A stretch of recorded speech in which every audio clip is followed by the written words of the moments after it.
ತಮ್ಮ 15ನೇ ಬಜೆಟ್ ಮಂಡಿಸಿದ್ದಾರೆ. 10 ಸೂತ್ರಗಳು ಯಾವುದು ಅಂದರೆ ಬಹಳ ಮುಖ್ಯವಾಗಿರುವಂಥ 10 ಪಾಯಿಂಟ್ಗಳು ಯಾವುದು ಬಜೆಟ್ನಲ್ಲಿ ಮುಂದಿನ ಲೋಕಸಭಾ ಚುನಾವಣೆಯನ್ನು ಕೂಡ ಗಮನದಲ್ಲಿಟ್ಟುಕೊಂಡು ಈ ಬಜೆಟ್ ಮಂಡಿಸಲಾಗಿದೆ ಅನ್ನುವಂಥ ಒಂದು ವಿರೋಧ ಪಕ್ಷಗಳ ಆರೋಪಗಳು ಕೂಡ ಇದೆ. 10 ಸೂತ್ರಗಳು ಅಲ್ಪಸಂಖ್ಯಾತರಿಗೆ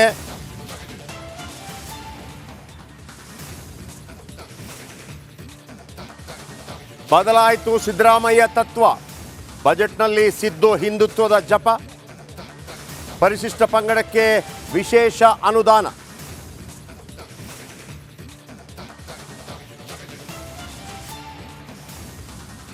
ಅಹಿಂದ ವರ್ಗಕ್ಕೆ ಭರ್ಜರಿ ಕೊಡುಗೆಯನ್ನು ಕೊಟ್ಟಿದ್ದಾರೆ ಸಿದ್ದರಾಮಯ್ಯ.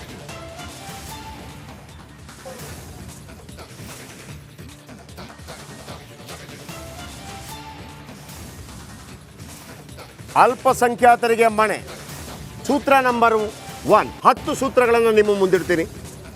ವಕ್ಫ್ ಆಸ್ತಿ ಅಭಿವೃದ್ಧಿಗೆ 100 ಕೋಟಿ ರೂಪಾಯಿ ಮೀಸಲು.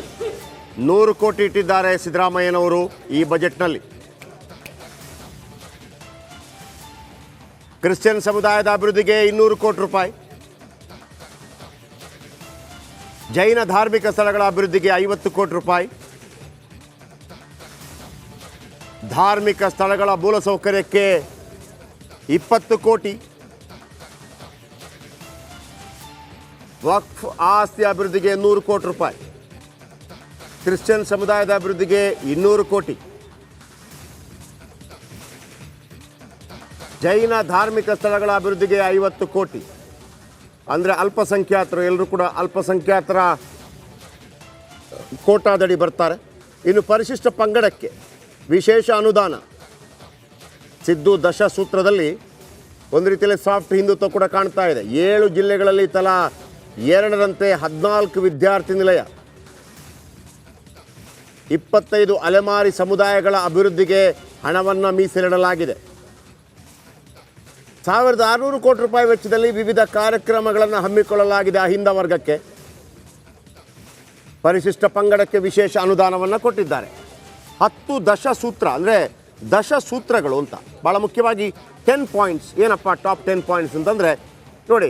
ಆಮೇಲೆ ಒಂದು ರೀತಿಯಲ್ಲಿ ಹನುಮ ಜಪವನ್ನು ಮಾಡಿದ್ದಾರೆ. ಹನುಮ ಜಪ ಅಂದರೆ ಒಂದು ಸಾಫ್ಟ್ ಹಿಂದುತ್ವ ಅಂತ. ಅಂಜನಾದ್ರಿ ಅಭಿವೃದ್ಧಿಗೆ 120 ಕೋಟಿ ರೂಪಾಯಿ ಮೀಸಲು. ಆ ಅಂಜನಾದ್ರಿ ಬೆಟ್ಟ ಏನಿದೆ ಕೊಪ್ಪಳದಲ್ಲಿ, ಅಂದರೆ ನಿಮಗೆ ಹಂಪಿ ಪಕ್ಕದಲ್ಲಿ ಬರುವಂಥದ್ದು, ಹನುಮಂತ ಹುಟ್ಟಿದ ಸ್ಥಳ. ಇನ್ನು ಬಸವನ ಬಾಗೇವಾಡಿ ಅಭಿವೃದ್ಧಿ ಪ್ರಾಧಿಕಾರ, ಕಲಬುರಗಿಯಲ್ಲಿ ವಚನ ಮಂಟಪ ಸ್ಥಾಪನೆ, 5 ಗ್ಯಾರಂಟಿ ಯೋಜನೆಗಳಿಗೆ ಪ್ರತ್ಯೇಕ ಹಣ.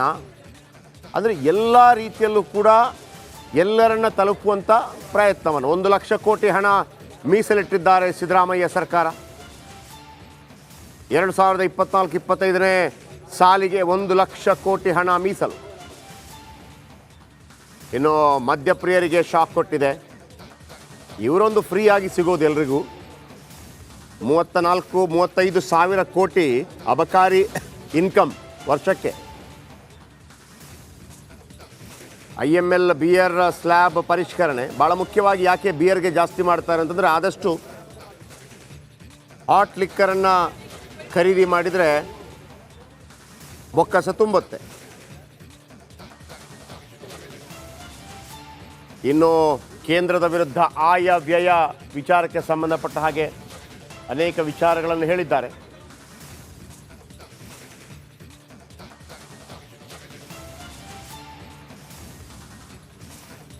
ಬಿಜೆಪಿಯೇತರ ರಾಜ್ಯಗಳಿಗೆ ಕೇಂದ್ರದಿಂದ ಅನ್ಯಾಯ ಆರೋಪವನ್ನು ಮೊನ್ನೆ ಕೂಡ ದೆಹಲಿಯಲ್ಲಿ ಹೋಗಿ 1700 ಕೋಟಿ ರೂಪಾಯಿ ವೆಚ್ಚದಲ್ಲಿ ಬೇರೆ ಬೇರೆ ಕಾರ್ಯಕ್ರಮಗಳು, 200 ಕೋಟಿ ವೆಚ್ಚದಲ್ಲಿ ರಸ್ತೆ ಅಭಿವೃದ್ಧಿಗೆ ಪ್ಲ್ಯಾನ್.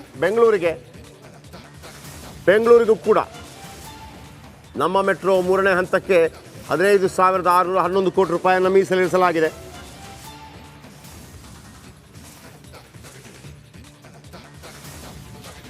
₹1,700 ಕೋಟಿ ರೂಪಾಯಿ ವೆಚ್ಚದಲ್ಲಿ ವೈಟ್ ಟ್ಯಾಪಿಂಗ್. ಇನ್ನು ಸಾಲ ಮನ್ನಾ, ರೈತರ ಸಾಲ ಮನ್ನಾ ಯಾವುದೂ ಇಲ್ಲ.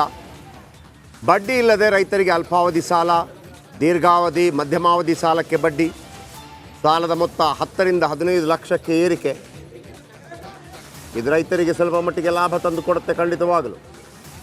ಸಾಲದ ಮೊತ್ತ, ಸಾಲ ಮನ್ನಾ ಇಲ್ಲ, ಅಲ್ಪಾವಧಿ ಸಾಲಕ್ಕೆ ಬಡ್ಡಿ ಇಲ್ಲ, ದೀರ್ಘಾವಧಿ ಮತ್ತು ಮಧ್ಯಮಾವಧಿ ಸಾಲಕ್ಕೆ ಬಡ್ಡಿ 10 ಲಕ್ಷ ಕೊಡ್ತಾಯಿದ್ರು, ಇದೀಗ 15 ಲಕ್ಷ. ಇನ್ನು ಗ್ರಾಮಾಭಿವೃದ್ಧಿಗೆ, ಗ್ರಾಮೀಣಾಭಿವೃದ್ಧಿ 5200 ಕೋಟಿ ರೂಪಾಯಿ ವೆಚ್ಚದಲ್ಲಿ 50 ಕಿಲೋಮೀಟರ್ ರಸ್ತೆ ಅಭಿವೃದ್ಧಿ, 1000 ಕೋಟಿ ವೆಚ್ಚದಲ್ಲಿ 1150 ಕಿಲೋಮೀಟರ್ ಅಭಿವೃದ್ಧಿ.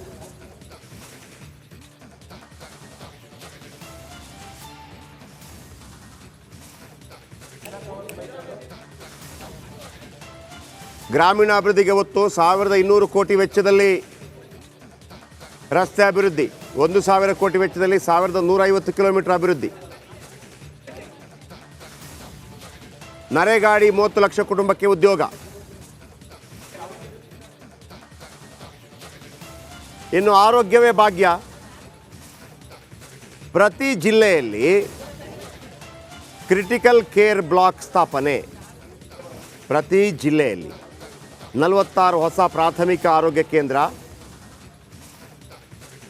ಪ್ರೈಮರಿ ಹೆಲ್ತ್ ಸೆಂಟರ್ PHC ಭಾಳ ಮುಖ್ಯ. ಇದು 46 ಹೊಸ ಪ್ರಾಥಮಿಕ ಆರೋಗ್ಯ ಕೇಂದ್ರ. ಎಲ್ಲಿಂದ ನೋಡಬೇಕಿದು. 187 ಕೋಟಿ ವೆಚ್ಚದಲ್ಲಿ 7 ಜಿಲ್ಲೆಗಳಲ್ಲಿ ಆಸ್ಪತ್ರೆ. ಆದರೆ ಉತ್ತರ ಕನ್ನಡಕ್ಕೆ ಸಿಗಲಿಲ್ಲ.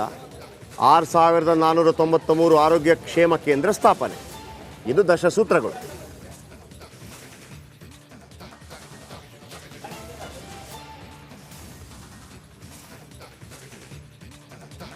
ಇಲಾಖಾವಾರು ಬಜೆಟ್ ಅಲೋಕೇಶನ್, ಯಾವ್ಯಾವ ಇಲಾಖೆಗಳಿಗೆ ಎಷ್ಟೆಷ್ಟು ಹಣವನ್ನ ವ್ಯಯಿಸೋದಾಗಿ ಲೆಕ್ಕಾಚಾರವನ್ನ ಮಂಡಿಸಿದ್ದಾರೆ ಸಿದ್ದರಾಮಯ್ಯ ಅವರು ಅನ್ನೋದನ್ನ ಕೂಡ ಗಮನಿಸ್ತಾ ಹೋಗೋಣ. ಸಹಜವಾಗಿ ಶಿಕ್ಷಣ ಕ್ಷೇತ್ರಕ್ಕೆ ಅತಿ ಹೆಚ್ಚಿನ ಅನುದಾನ, ಶಿಕ್ಷಣ ಇಲಾಖೆಗೆ 44,422 ಕೋಟಿ ರೂಪಾಯಿಯನ್ನ ಮೀಸಲು ಇಡಲಾಗಿದೆ. ಈ ಆರ್ಥಿಕ ವರ್ಷದ ಲೆಕ್ಕಾಚಾರದಲ್ಲಿ ಇಂಧನ ಇಲಾಖೆಗೆ 23,159 ಕೋಟಿ, ಮಹಿಳಾ ಮತ್ತು ಮಕ್ಕಳ ಕಲ್ಯಾಣ ಇಲಾಖೆಗೆ 34,406 ಕೋಟಿ ರೂಪಾಯಿಯನ್ನ ಮೀಸಲು ಇಡಲಾಗಿದೆ. ಇದರ ಜೊತೆಗೆ ಮತ್ತೊಂದಷ್ಟು ಇಲಾಖೆಗಳ ಲೆಕ್ಕಾಚಾರವನ್ನ ಕೂಡ ನಾವು ಗಮನಿಸ್ತಾ ಹೋಗೋಣ. ಗ್ರಾಮೀಣಾಭಿವೃದ್ಧಿ ಹಾಗೆ ಪಂಚಾಯತ್ ರಾಜ್ 21,160 ಕೋಟಿ ರೂಪಾಯಿಯನ್ನ ಮೀಸಲು ಇಡಲಾಗಿದೆ. ಒಳಾಡಳಿತ ಮತ್ತು ಸಾರಿಗೆಗೆ 19,777 ಕೋಟಿ. ಆ ಇಲಾಖೆಗೆ ಸಂಬಂಧಪಟ್ಟಂತ ವಿವಿಧ ಅಭಿವೃದ್ಧಿ ಯೋಜನೆಗಳಿಗೆ, ಕಾಮಗಾರಿಗಳಿಗೆ ಈ ಅಮೌಂಟ್ ಅನ್ನ ಎತ್ತಿಡಲಾಗಿರೋದು. ನೀರಾವರಿ ಇಲಾಖೆ ಎಕ್ಸ್ಪೆಕ್ಟೇಷನ್ ಬಹಳಷ್ಟಿತ್ತು, ಆದರೆ ಮೀಸಲಿಟ್ಟಿರೋದು 19,179 ಕೋಟಿ. ನಗರಾಭಿವೃದ್ಧಿ ಮತ್ತು ವಸತಿ 18,155 ಕೋಟಿಯನ್ನ ಎತ್ತಿಡಲಾಗಿದೆ. ಕಂದಾಯ ಇಲಾಖೆ 16,170 ಕೋಟಿಯನ್ನ ಮೀಸಲು ಇಡಲಾಗಿದೆ. ಆರೋಗ್ಯ ಮತ್ತು ಕುಟುಂಬ ಕಲ್ಯಾಣ ನಮಗೆ ಗೊತ್ತಿದೆ, ಕಳೆದ 2 ವರ್ಷದ ಹಿಂದೆ ಕೋವಿಡ್ ಸಂದರ್ಭದಲ್ಲಿ ಅತಿ ಹೆಚ್ಚು ಬಜೆಟ್ ಅಲೋಕೇಶನ್ ಸಿಕ್ಕ ಕ್ಷೇತ್ರ. ಆದರೆ ಕೋವಿಡ್ ನಂತರದ ದಿನಗಳಲ್ಲಿ ಬೇರೆ ಬೇರೆ ಇಲಾಖೆಗಳ ಅಭಿವೃದ್ಧಿಗೆ ಗಮನ ಕೊಡ್ತಾ ಆರೋಗ್ಯ ಇಲಾಖೆಗೆ ಈ ಬಾರಿ 15,145 ಕೋಟಿ, ಸಮಾಜ ಕಲ್ಯಾಣ 13,334, ಲೋಕೋಪಯೋಗಿ 10,424, ಆಹಾರ ಮತ್ತು ನಾಗರಿಕ ಸರಬರಾಜು 9,963 ಕೋಟಿ, ಕೃಷಿ ಮತ್ತು ತೋಟಗಾರಿಕೆ ಇಲ್ಲೂ ಕೂಡ ಎಕ್ಸ್ಪೆಕ್ಟೇಷನ್ ಬಹಳಷ್ಟಿತ್ತು, ಆದರೆ 6,688 ಕೋಟಿ ರೂಪಾಯಿಯನ್ನ ಮೀಸಲು ಇಡಲಾಗಿದೆ. ಪಶುಸಂಗೋಪನೆ ಮತ್ತು ಮೀನುಗಾರಿಕೆಗೆ 3,307 ಕೋಟಿ, ಹಾಗೆ ಇತರೆ ಖರ್ಚು 1,24,593 ಕೋಟಿ ಅಂತ ಹೇಳಿ ಅಂದಾಜು ಮಾಡಲಾಗಿದೆ. ಗಮನಿಸ್ತಾ ಇದ್ದೀರಿ ಯಾವ್ಯಾವ ಇಲಾಖೆಗಳಿಗೆ ಎಷ್ಟೆಷ್ಟು ಹಣವನ್ನ ಈ ಬಾರಿ ಮೀಸಲು ಇಡಲಾಗಿದೆ ಅನ್ನೋದರ ಓವರ್ ಆಲ್ ಲೆಕ್ಕಾಚಾರ. ಹಾಗೆ ಅದರ ಜೊತೆಯಲ್ಲೇ ಪರ್ಸೆಂಟೇಜ್ ಅನ್ನ ಕೂಡ ನೀವು ಗಮನಿಸ್ತಾ ಇದ್ದೀರಿ. ಅತಿ ಹೆಚ್ಚು ಈ ಬಾರಿಯೂ ಕೂಡ ಶಿಕ್ಷಣ ಇಲಾಖೆಗೇನೆ ಮೀಸಲು ಇಡಲಾಗಿದೆ. ಇದರ ಜೊತೆಗೆ ಮಹಿಳಾ ಮತ್ತು ಮಕ್ಕಳ ಕಲ್ಯಾಣ ಇಲಾಖೆ ಸೇರಿದಂತೆ ಬೇರೆ ಬೇರೆ ಇಲಾಖೆಗಳಿಗೆ ಡಿಮಾಂಡ್ ಅನುಸಾರವಾಗಿ ಹಣವನ್ನ ಹಂಚುವ ಪ್ರಯತ್ನವನ್ನ ಸಿದ್ದರಾಮಯ್ಯ ಅವರು ಮಾಡಿದ್ದಾರೆ. ಅತಿ ಹೆಚ್ಚು ಶಿಕ್ಷಣ ಇಲಾಖೆಗೆ 44,422 ಕೋಟಿ.